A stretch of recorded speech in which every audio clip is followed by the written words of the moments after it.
Dear student, today we learn what meaning. কি শিখবো? শব্দ অর্থ। What meaning অর্থ কি? শব্দ অর্থ। তো first word home district. First word কি? Home district. Home district. district অর্থ কি? নিজ জেলা। নিজ জেলা। Home district অর্থ কি? নিজ জেলা। নিজ জেলা।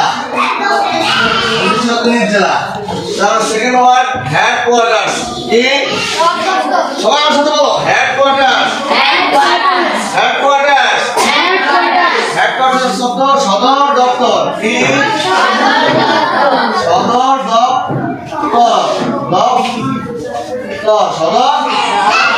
সদর দপ্তর। দপ্তর। তারপর হচ্ছে মিউনিসিপ্যালিটিস। বলো সবাই বলো না কেন? মিউনিসিপ্যালিটিস। মিউনিসিপ্যালিটিস। মিউনিসিপ্যালিটিস। মিউনিসিপ্যালিটিস শব্দ হলো পৌরসভা। পৌরসভা। পৌরসভা। তারপর হচ্ছে ওল্ড। ওল্ড কি? প্রাচীন। ওল্ড কি? প্রাচীন। ল্যান্ডলর্ড।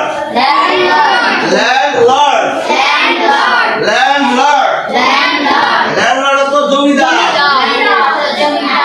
ল্যান্ডলর্ড তো জমিদার। বলো সবাই বলো। উপরে লোন। নোন তো পরিচিত।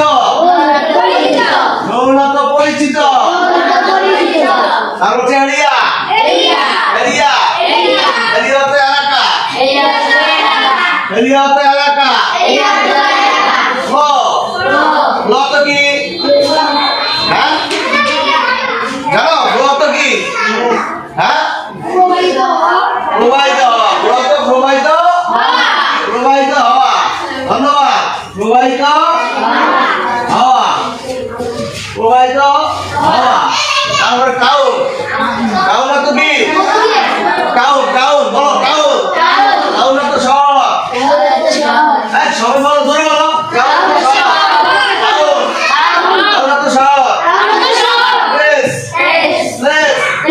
প্লেস তো কি?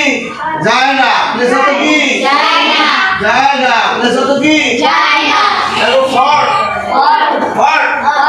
ফর্ট তো কি? দুর্গ। ফর্ট তো কি? দুর্গ। ফর্ট তো দুর্গ। চারজনের বলে সবাই বলে না। ফর্ট তো কি? দুর্গ। দুর্গ মানে কি হচ্ছে? যুদ্ধের জন্য যে ঘর থাকে মানে সেখান থেকে যুদ্ধ করা হয় এটাকে বলা হয় দুর্গ। ঠিক আছে। আর যে প্রবাহিত হওয়া, প্রবাহিত মানে পানিতে প্রবাহিত হয়। যেমন যে আমাদের স্কুলের পাশে একটা খাল আছে, এখানে পানি প্রবাহিত হয় বা খালটা প্রবাহিত হয়ে গেছে, একদিকে আঁকা হয়। ঠিক আছে। ওকে ধন্যবাদ।